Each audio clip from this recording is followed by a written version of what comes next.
মমতা বন্দ্যোপাধ্যায়ের সঙ্গে শুভেন্দু অধিকারীর ঝামেলাটা হলো যেদিন, সেদিন আপনি ছিলেন? না, ছিলাম না, কিন্তু আমি এটাতে আমি কিছু বলতে পারিনি। আমি এখন নাম বলবো না, তোমাকে এটা বলতে পারি যে আমাদের বহু নেতা, বহু মন্ত্রী, বহু যারা তৃণমূল পার্টির সাথে জড়িত, তাদের সাথে ব্যক্তিগতভাবে তো সবাই আমাকে চিনতো। কেন, আমি কবে থেকে কাজ শুরু করেছি, 84 থেকে 86-এ প্রথম মমতা বন্দ্যোপাধ্যায়ের ছবি তুলি। তা সেই থেকে এরা সবাই আমাকে দাদা বলতো, সবাই জানতো। কিন্তু এটাতে সবাই কিন্তু একটু দুঃখই পেয়েছিলেন। আজকে তোমাকে একটা কথা বলি, কিছুদিন আগে আমি আমি এত কিছু দেখি না, একটা মুকুল রায়ের একটা কথা শুনছিলাম। মুকুল রায় বলছিল যে শুভেন্দুকে বার করে দেয়া, শুভেন্দুকে তাড়িয়ে দেয়া, এটা ঠিক হয়নি, ওটা হয়নি। কিন্তু আমি তোমাকে একটা কথা বলছি, এই পুরো জায়গাটা, এটা মমতা বন্দ্যোপাধ্যায় বা অভিষেক বন্দ্যোপাধ্যায় ওরা কিভাবে এই জিনিসটাকে কথা বলে কিভাবে নিজেদের মধ্যে ঠিক করতো, আমি সত্যি বলছি এটা আমি জানতে পারতাম না। কিন্তু কোনটা খারাপ হচ্ছে ভালো হচ্ছে এটা বুঝতে পারতাম, কিন্তু আমি তোমাকে এটা বলে যাচ্ছি অন ক্যামেরা, আমি বলতে পারতাম না। মমতা বন্দ্যোপাধ্যায়ের ক ভাই বোন? আমি যতদূর জানি এক বোন, 4 ভাই। এক বোন মানে মমতা একা না, আরেকটা মমতার বোন আছে? আর একটা মমতা বন্দ্যোপাধ্যায়ের বোন আছে, আমরা নান্টি বলি তাকে। নান্টি? হ্যাঁ, নান্টি। ও কি করে? ও কি হাউস ওয়াইফ, এরকম আর ওর ছেলে মেয়ে? একটি মেয়ে। কি করে?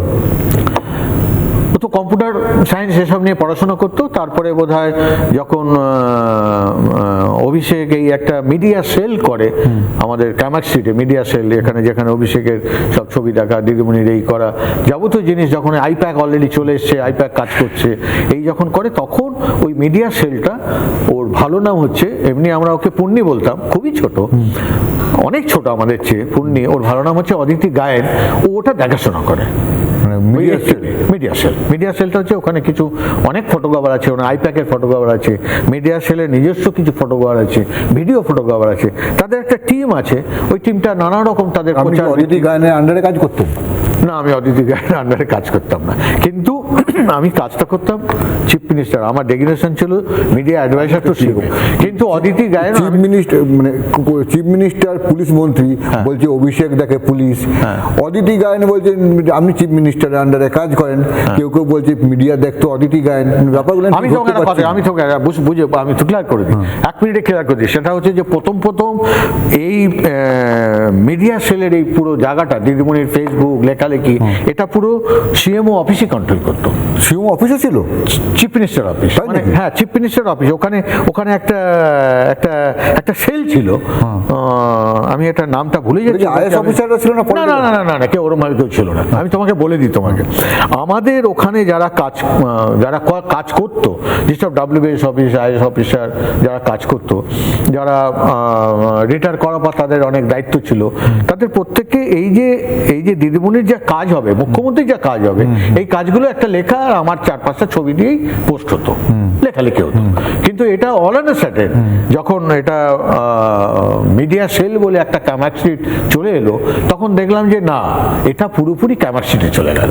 এবং আমাকে ছবিগুলো কিন্তু মিডিয়া সেল, আমি যে ছবিগুলো তুলতাম সিএমওতে, সেগুলো মিডিয়া সেলে একটা মেলে আমাকে পাঠিয়ে দিতে হতো। আমি ছবি তুললাম, আমি 10টা ছবি পাঠিয়ে দিলাম। এইবার মিডিয়া সেল ওখানে যারা রয়েছে, যারা দায়িত্বে রয়েছে, অতিথি গায়ন থেকে আরম্ভ করে আরো যারা রয়েছে, তারা ওইটাকে ঠিক করতো।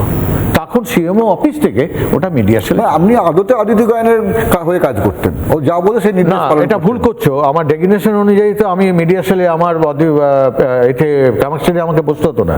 আমার তো 14 তলাতেই একটা ঘর ছিল এবং মুখ্যমন্ত্রীর ছবি ছিল। কিন্তু তুমি এটা বলতে পারো যে আমার ছবিগুলো মিডিয়া সেলে পাঠাতে হতো। তা মিডিয়া সেলে পাঠাতে হতো, আমি ওখানে চাকরি করি, তা আমার কাছে যখন এটা বলা হলো যে মিডিয়া সেলে ছবি পাঠাতে হবে, আমি ছবি পাঠিয়ে দিতাম। সেখানে আর তো আমার কাছে কিছু না। যদি উনি বলে যেতেন যে নানা ধরনের কন্টেন্ট দেখার জন্য লাইক করুন, শেয়ার করুন আমাদের ফেসবুক পেজ, সাবস্ক্রাইব করুন আমাদের ইউটিউব চ্যানেল। পাশাপাশি অন্যান্য ব্রেকিং নিউজের জন্য অবশ্যই চোখ রাখুন রিপাবলিক বাংলায়।